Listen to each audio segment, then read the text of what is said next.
Today, I'd like to say a few words about Guys and Dolls, an absolutely terrific musical, which is the next in our list of musicals in this Orpheum's musical series.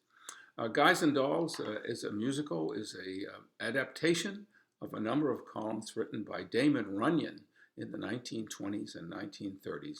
Damon Runyon was a very popular New York columnist, and his main fare was writing about the gangsters and gamblers and lowlife that hung around Times Square at that period.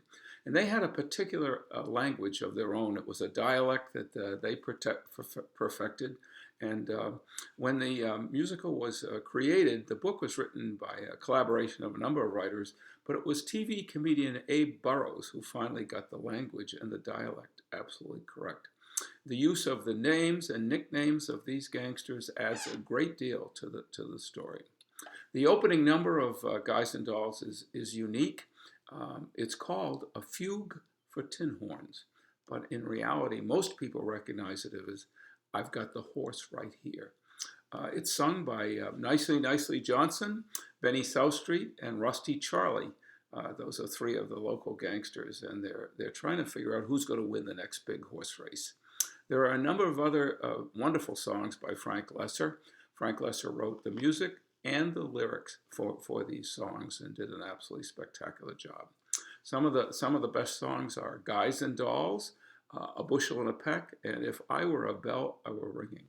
The absolute climax of the movie comes when Nicely Johnson, played by Stubby Kaye, sings the song, Sit Down, You're Rockin' the Boat.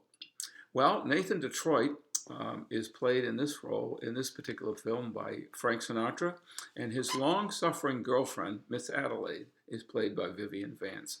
Marlon Brando is Sky Masterson, and Gene Simmons is Sarah Brown, the volunteer from the Salvation Army. There's a number of other roles that are terrific, but lesser-known people play them. The main problem in this particular case is that Nathan Detroit is trying very hard to find a location for his next big crap game. He is on the run continually from the police.